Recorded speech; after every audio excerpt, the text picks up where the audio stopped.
Em Efésios capítulo 1, nós vimos que Deus, na eternidade, prepara a salvação do seu povo.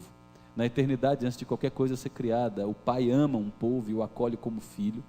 Na eternidade, antes de qualquer coisa ser criada, Jesus, a segunda pessoa da bendita Trindade, voluntariamente diz que vai receber a maldição do pecado desse povo, a fim de salvar esse povo e torná-los filhos de Deus. É por isso que 1 Pedro diz do Cordeiro que foi morto antes da fundação do mundo. Na eternidade, um projeto de amor foi estabelecido. Em Efésios 1, Paulo diz que o Espírito Santo na eternidade se submete ao Pai e ao Filho, dizendo: eu vou habitar nesse povo, vou convencê-los do amor, da justiça, do juízo, da vida eterna, do privilégio que eles têm por serem de Deus. No capítulo 1 todo, Paulo abre a cortina e chama a gente a olhar para os mistérios da Trindade. E do capítulo 15 ao versículo 15 a versículo 23 do capítulo 1, que vimos terça passada, Paulo ora para Deus colocar olhos no nosso coração, a fim de enxergarmos o nosso privilégio, termos sido feitos filhos de Deus, adotados por Deus, termos sido tornados irmãos de Jesus Cristo, porque Cristo é o Filho de Deus que nos adota nele para nos tornar filhos do Pai.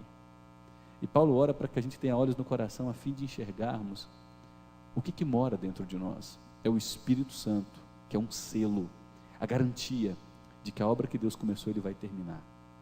Paulo termina o capítulo 1, fechando a cortina da eternidade, e agora no capítulo 2, Paulo chama a gente para olhar para a realidade. E ele diz onde nós estávamos e para onde nós fomos trazidos. Nós podemos dar vários temas para essa noite, antes e depois, ou podemos também chamar de do túmulo para o trono. Você pode dar esse tema para essa mensagem de hoje, porque nós fomos literalmente retirados do túmulo da morte espiritual e colocados no trono de graça, a presença de Deus e dos anjos e dos santos que já foram resgatados. E veja o que Paulo vai dizer em Efésios capítulo 2: Ele vos deu vida, estando vós mortos nos vossos delitos e pecados. E Paulo vai dizer a maneira como nós vivíamos, nos quais andastes outrora, segundo o curso deste mundo, segundo o príncipe da potestade do ar, do espírito que agora há uma influência presente no mundo, o espírito que agora atua nos filhos da desobediência, entre os quais também todos nós andamos outrora, e também nós seguíamos as inclinações da nossa carne, fazendo a vontade da carne e dos pensamentos, e éramos, o nosso DNA, a nossa natureza mais íntima, filhos da ira, como também todos os demais. Mas Deus, aqui nós temos o resumo das Escrituras. Se você puder resumir a Bíblia em duas palavras, é: mas Deus, mas Deus, mas Deus. A despeito de quem éramos, apesar de quem somos, mas Deus, o amor de Deus nos escolheu e nos salvou. Tudo é obra da graça imerecida de Deus. Mas Deus, sendo rico em misericórdia, por causa do grande amor com que nos amou, e Paulo volta a nos lembrar, e estando nós mortos nos nossos delitos e pecados, Deus nos deu vida com Cristo. Pela graça sois salvos. E juntamente com Cristo, não foi só Jesus quem ressuscitou. Quando nós morremos com Cristo, Paulo diz que Deus nos ressuscitou com Cristo também, e nos fez assentar nos lugares celestiais em Cristo. Paulo diz que nós já estamos assentados nos lugares celestiais com Cristo. O que isso quer dizer? Que todo o sucesso da obra de Jesus já foi colocado na nossa conta, e nada pode retirar isso. E Paulo segue dizendo que Deus fez isso para mostrar nos séculos vindouros a suprema riqueza da sua graça, riqueza marcada por bondade para conosco em Cristo Jesus. Se há dúvidas, Paulo repete: pela graça sois salvos. O que vocês têm que colocar é a fé, a esperança e a rendição de vocês em Cristo. E nem essa fé vem de vocês, é um dom de Deus. Até a fé para crer, até o fato de se render a Cristo, é uma dádiva da Trindade. A fé não vem de obras para que ninguém se glorie. Nós fomos criados, pois somos feituras de Deus, criados em Cristo Jesus para boas obras, as quais Deus de antemão preparou para que andássemos nela. Agora, salvos, resgatados, nós realizamos atos de justiça, não para alcançar o favor de Deus, mas para expressar o quanto nós amamos a Deus. As boas obras dos cristãos, amor, compaixão, misericórdia, são todos meios de adoração na vida daquele que em seu coração pulsa a vida de Jesus. O discípulo de Jesus é alguém que em seu coração bate Jesus, e por Jesus ser amoroso, misericordioso, compassivo, benigno, o discípulo de Jesus reproduz essas marcas. E as nossas boas obras não são agora para conquistar qualquer vantagem diante de Deus. As nossas boas obras são evidências naturais de que nós nascemos de novo. E nesse texto de Efésios 2, um texto tão maravilhoso, Paulo começa dizendo que a morte era real para todos nós. Vocês estavam mortos em vossos delitos e pecados. Todos estavam envolvidos. Se você observar o versículo 2, Paulo diz, nos quais andastes outrora. Todos estavam envolvidos. E Paulo cita uma tríade maligna que acorrentava o nosso coração, que estava implantada dentro da nossa estrutura de DNA, que é o pecado de Adão e Eva. Quando Adão e Eva caem em pecado em Gênesis 3, arrastam consigo toda a humanidade e submetem a humanidade a 3 correntes opressoras terríveis. A primeira dela, Paulo chama de o curso desse mundo. Antes de Cristo, vocês seguiam o curso desse mundo, os princípios desse mundo: prostituição, vaidade, cobiça, toda cultura, todo valor. Quando você assiste um filme, quando você assiste uma novela, quando você lê um artigo numa revista, quando você ouve um noticiário, tudo o que esse mundo produz está marcado por valores, nada é neutro. E Paulo diz que isso é muito perigoso, porque quem está por trás desses valores de um mundo caído ante Deus é o príncipe da potestade do ar, que é o próprio diabo, que é o Senhor, que acorrenta uma multidão de gente morta, de gente cega. É o diabo quem promove esse grande valor da embriaguez. Você vê comercial de cerveja, de qualquer outro tipo de bebida, sempre tem que ter um ambiente de festança, de excessos. O cara normalmente isolado de sua esposa, ele está num bar com muitas mulheres, mulheres seminuas, mulheres que estão com seu corpo à exposição, altamente sensuais, para promover a sensualidade. Você vê em série para criança, você vê em programa para adolescente, que passa mais de década em emissora grande no Brasil, que é absolutamente natural. Adolescentes se conhecem agora, no momento seguinte estão na cama, em episódios posteriores a menina está grávida, e o que está acontecendo ali é uma conversa para aborto. Você vê as séries, os filmes, todo o enredo da teledramaturgia, girando em cima de valores, da tolerância, da diversidade sexual, de você aceitar e digerir muito bem a ideologia de gênero, homem com homem, mulher com mulher, adulto com criança, adulto com animal. As coisas só vão piorando. São os valores desse mundo. A vida de vaidade: eu serei feliz o dia que eu tiver o corpo ideal. Aí as mulheres se entregam ao culto ao corpo, cirurgia e mais cirurgia, sempre insatisfeitas com a autoimagem. Homens entregues à cobiça: eu serei alguém de reputação quando eu alcançar o apogeu econômico, aí eu vou ter honrarias, quando eu for convidado para o Rotary Club, quando eu conseguir fazer a viagem que eu quero, aí sim eu vou ser feliz. Aí sacrifica a família, sacrifica a paz, sacrifica a vida, sacrifica a saúde. São valores, tudo é marcado por valores. Paulo diz que tudo isso escravizava vocês. Tem um outro terceiro valor que Paulo chama no verso 3 de seguindo as inclinações naturais da nossa carne. Esse é o mais difícil, porque não é só o curso desse mundo que nos dominava, não é só o diabo que era nosso senhor. Paulo diz, nós éramos escravizados a nós mesmos. A parte mais íntima do ser humano, o que há de mais interior dentro de cada pessoa, ama o pecado, ama os valores ante Deus. Esse é o mundo no qual vivemos, em completa ruína e destruição desde Gênesis 3. Paulo diz, é assim que vocês viviam. E aí, no versículo 4 em diante, Paulo ele vai trazer a ótima notícia. Ele fala do túmulo ao trono. E ele insere essas duas palavras, que é o resumo do Evangelho: mais Deus. Conhecendo a nossa miséria, mas Deus, Paulo vai dizer, sendo rico em misericórdia, Misericórdia é você entender que o outro é absolutamente carente de ajuda. Essa é a misericórdia de Deus. Estão afundados em ruína, destruídos no pecado, são mortos que andam. Adolescente gosta daquela série, uma série que passa em alguns canais fechados, chamada The Walking Dead, Os Mortos que Andam. Adolescente é fascinado, é uma série de grande sucesso. E o ser humano sem Cristo, todos são The Walking Dead. É gente que respira, é gente que tem instinto, que se alimenta, mas é gente morta, não tem apetite por Deus, absolutamente carente da graça de Deus. E aí é onde entra a misericórdia. Deus olha para a miséria e diz: eu farei alguma coisa para resolver isso.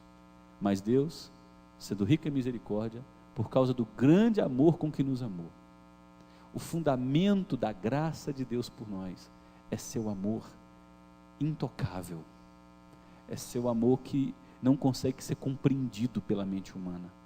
Como compreender o amor de Deus por mim e por você? Como compreender o amor de alguém que dá o Filho sem pecado para assumir a nossa maldição, a fim de nos tirar do túmulo e nos levar ao trono? É um amor incompreensível. Paulo diz: o fundamento da graça de Deus é seu amor, que nos conquistou e nos desejou profundamente. E no verso 5, Paulo vai dizer que Deus não admitiu permanecer que nós continuássemos mortos. Olha o que ele diz no verso 5: e estando nós mortos em nossos delitos e pecados, Deus nos deu vida juntamente com Cristo. E quando Deus nos dá vida, a sua graça faz novas todas as coisas. E quando Deus nos dá vida, Ele não só nos tira do túmulo espiritual, mas Deus nos coloca em tronos. Paulo diz que Deus em Cristo nos fez assentar nos lugares celestiais em Cristo Jesus. Cadê Leolane? Leolane deve ter ido cuidar das crianças. Isso aqui é o maior aconselhamento que você pode dar para libertar alguém da depressão, da crise de identidade, do sentimento de culpa avassalador, uma pessoa fechada em seu passado e que fica carcomendo os seus erros do passado. Paulo chega e diz: Deus não só tirou vocês do túmulo, mas Ele lançou vocês para o trono. Vocês já estão assentados em glória. Nada mais poderá separá-los do amor de Deus. Não são lutas, perseguições, dificuldades, enfermidades e a morte do tempo presente. Nada disso poderá separá-los do amor de Deus que está em Cristo Jesus e separá-los do que Deus fez por vocês. Vocês já estão, vocês não se assentarão, vocês já estão assentados em glória nas regiões celestiais. Você consegue entender um negócio desse? De que embora nessa noite de terça-feira nós estejamos aqui, num ambiente confortável, com segurança para abrir a Bíblia, e quando sairmos daqui, continuaremos enfrentando as labutas diárias, embora tudo isso esteja acontecendo, nesse mesmo momento, nós estamos assentados nos lugares celestiais com Cristo Jesus. Graça, graça, graça. Versículo 7, Paulo explica o propósito de Deus. Deus realizou essa obra tão magnânima para mostrar nos séculos vindouros a suprema riqueza da sua graça. Deus deseja realçar o quanto Ele é bondoso com a gente. E aqui está a nossa maior motivação, que deve ser conhecer os projetos de Deus a nosso respeito. Quanto mais nós conhecemos os projetos de Deus a nosso respeito, mais nós servimos a Deus adequadamente. O que Paulo diz em Romanos? Nós amamos a Deus porque Ele nos amou primeiro. Nós não amamos a Deus para que Ele nos ame, mas nós amamos a Deus como resposta ao seu amor. Quanto mais eu conheço essas revelações tão profundas, mais o meu coração se derrama em constrangimento, a ponto de dizer: como é possível a minha vida não respirar a vida dele, eu não desejar que os projetos dele se cumpram em mim? Como é possível, tendo a dignidade que eu tenho hoje em Cristo, tendo a minha posição de autoridade nos lugares celestiais em Cristo, como é possível eu me banquetear com comida de chiqueiro? Se se as refeições do trono de graça todos os dias são estendidas a mim, pelo próprio Deus em Cristo. Quanto mais eu conheço a respeito da soberania, da graça, da bondade, do amor de Deus, mais eu desejo amá-lo e viver seu propósito. Tudo porque Deus deseja mostrar a riqueza de sua bondade para conosco em Cristo Jesus. É extraordinário. Como é que a gente conclui essa reflexão de Efésios 2? Eu poderia falar horas em Efésios 2, mas o texto é muito claro, o texto é rico demais, e o texto é autoexplicativo. A conclusão que eu trago é que toda salvação é obra do esforço unilateral de Deus. Toda a salvação, início, meio e fim. Lembre-se disso, não tem participação humana. Você pode chegar para o seu parente, muita mulher ora pela conversão do marido, já tem 10, 15 anos, dá testemunho, chora, aguenta homem bêbado em casa, hálito de álcool, cara grosso, mulherengo, tanta mulher sofre, o cara não converte, uma idolatria infernal, tanto homem casado com mulher ímpia, dura, vaidosa, tola, mulher não converte, o cara bom, homem de Deus. Quantos pais justos, piedosos, orando, chorando, sofrendo por seus filhos? Todos nós aqui temos família afundada em cegueira, em pecados vis, e a gente sofre, a gente explica, a gente diz: você não está vendo isso? E o cara não está vendo. Não está vendo porque é morto. Morto não vê, gente. Morto não tem apetite celestial.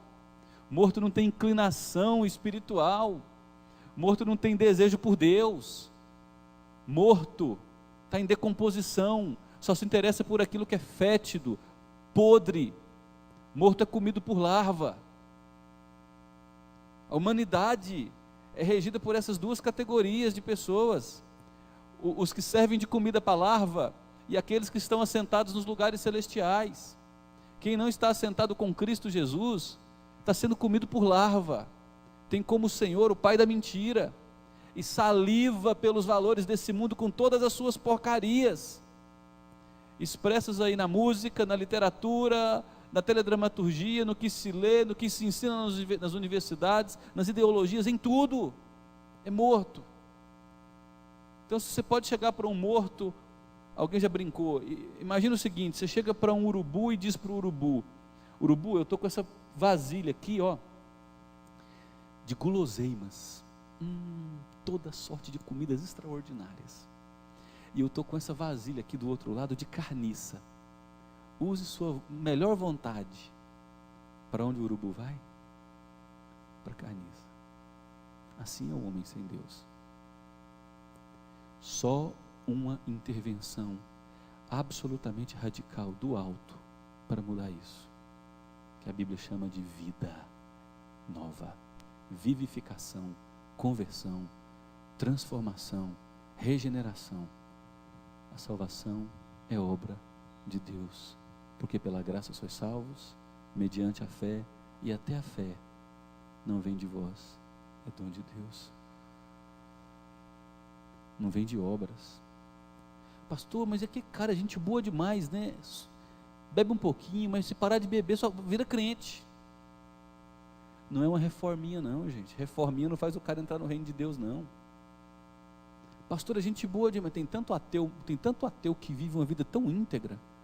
É um bom marido, um bom profissional, um cara ético, abomina a corrupção no país, é um cara correto no seu trabalho, dá show num monte de crente, paga as contas em dia certinho, mas é ímpio, está sendo comido por larva.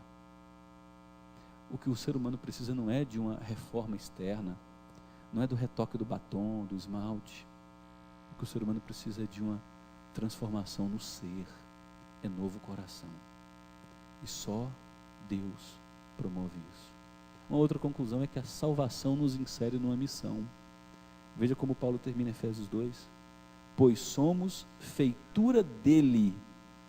Uma vez que Deus nos alcança, nós deixamos de pertencer ao túmulo e agora estamos no trono. Fomos criados em Cristo Jesus. Um novo princípio de vida agora faz parte de nós, que é a vida para as boas obras. E essas boas obras, Paulo termina dizendo que foram preparadas por Deus para que andássemos nelas. Quando, gente? Desde a fundação do mundo. Desde a fundação do mundo. Lembre-se que a salvação, ela te torna uma pessoa extremamente engajada com o reino de Deus, com quem sofre. A salvação gera em você apetites por Deus, por sua palavra. Insere você num projeto de luta contra seus pecados, contra suas paixões mais tolas. A salvação insere você dentro de uma perspectiva de compaixão. Você olha para as demandas ao seu redor e diz: eis-me aqui, envia-me a mim. A salvação gera em você um desejo de ser usado como um tição, uma brasa viva nas mãos de Deus, para ver gente saindo das trevas e vindo para a luz. Deus, eu não salvo ninguém, mas eu quero ser teu instrumento, eu quero pregar, eu quero viver, eu quero testemunhar, eu quero orar por gente. Deus, eu quero isso, eu quero edificar os santos. A salvação faz isso, nos enche de compaixão, de amor, de misericórdia, atos de justiça. Aquele que mentia não mente mais, agora trabalha, fala a verdade, ajuda, socorre. Quem gritava não grita mais, é manso, é temperante, é equilibrado, tem domínio próprio. A salvação nos torna gente muito parecida com Jesus Cristo. A salvação nos insere numa missão. E aqui eu coloquei um termo conectado ao século 21, que significa mais ou menos o seguinte: como pegar Efésios 2, versos 1 a 10 e trazer para a nossa vida, como aplicá-lo para essa noite de terça-feira, e a partir dessa terça-feira a gente ser transformado por esse texto para o resto da nossa vida. Em primeiro lugar, lembre-se de quem você era. E eu coloquei ali o verbo no presente também. Lembre-se de quem você é, porque talvez há pessoas, e eu espero que nenhuma das que estejam aqui, mas ainda há pessoas que ouvem o Evangelho semana após semana, dia após dia, e permanecem sendo comida para a larva, permanecem na cegueira. Tem muito joio no meio do trigo. A gente tem que se lembrar disso, que igreja institucional, que é essa igreja de 4 paredes, não é a igreja espiritual. A igreja espiritual é perfeita, é una, e a igreja unida a Cristo. Essa igreja instituição, onde entra qualquer tipo de gente por essas portas, gente bonita, trabalhadora, total, ela é marcada por joio e por trigo. Então pode ser que haja muitas pessoas ao longo de 20, 30 anos, que mesmo participando de rituais religiosos, continue sendo comida para a larva. Lembre-se de quem você é. Se você não é mais comida para a larva, lembre-se de quem você era.